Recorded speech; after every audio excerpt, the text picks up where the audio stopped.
আসসালামু আলাইকুম সবাইকে। সবাই কেমন আছেন? আশা করি ভালো আছেন, সুস্থ আছেন। আজকে ঈদের দিন যার জন্য আমি ভিডিওটা করলাম আপনাদের জন্য। আমি মোটামুটি ভিডিও যথেষ্ট ছাড়ি, যেটা আপনাদের ভালো লাগে কিনা জানি না।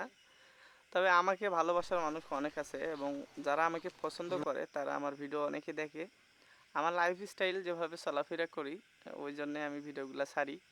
আসলে আমি দোকানের ব্যস্ততার কারণে ভিডিওটা দিতে পারিনি। ঈদের দিন যে একটা ব্লগ ছাড়ি আমি প্রায় প্রায় সব ঈদে, কিন্তু এটা ছাড়া হয়নি। আসলে এটা দিলাম আমি, সবাই দেখবেন এবং লাইক কমেন্ট শেয়ার করবেন। ইনশাল্লাহ ঈদের দিনটা আমাদের জন্য খুব একটা গুরুত্বপূর্ণ দিন এবং আমরা সবাই মিলে একসাথে নামাজ পড়তে যাই স্কুলের মাঠে। আমাদের স্কুলের মাঠে কিন্তু আমাদের ঈদগার মাঠ, আমাদের বাড়ির পাশে স্কুল দাদুল চকিয়াপাড়া উচ্চ বিদ্যালয়, যেখানে আমাদের হয়। আর আমরা যাচ্ছিলাম, আমি আর আমার ছোট ভাই দুইটা, যে আমার সহপাঠী সবসময় আমার সঙ্গেই থাকে।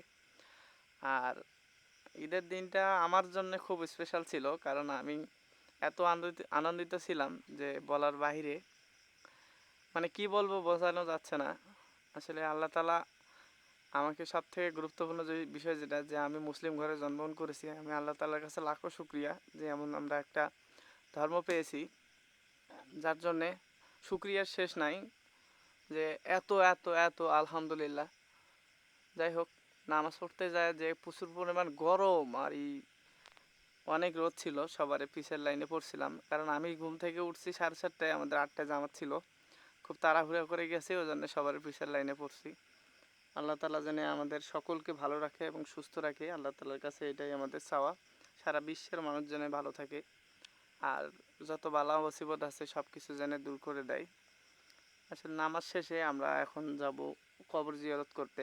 আসলে আমার সাথে একটা ঘটনা ঘটছে, সেটা হলো কি, আমি নামাজ পড়তে যাওয়ার আগে আমার যে পাঞ্জাবির পকেটে আমি নামাজ পড়ার টাকাটা নিয়েছিলাম, সে টাকাটা আমার হারাই গেছে। আমি খুব দুঃখ প্রকাশ, সেখানে ছিল টাকাটা। আমার প্যান্টের যে পকেটটা দেখতেছেন, পকেটটা আমার ছিঁড়াই গেছে। যাই হোক, এতে কোনো প্যারা নাই, হয়ে গেছে ম্যানেজ। আমরা তারপরেও একটু আফসোস হচ্ছিল যে আমার টাকাটা নামাজ পড়ার এভাবে টাকা হারাই গেল, হারিয়ে গেছে সবাই দেখে ভাই। একটু অবাক হয়েছিল, পকেটটা ছিঁড়া। গরিব মানুষ ভাই। যাই হোক, সবাইকে ঈদ মোবারক, ভালো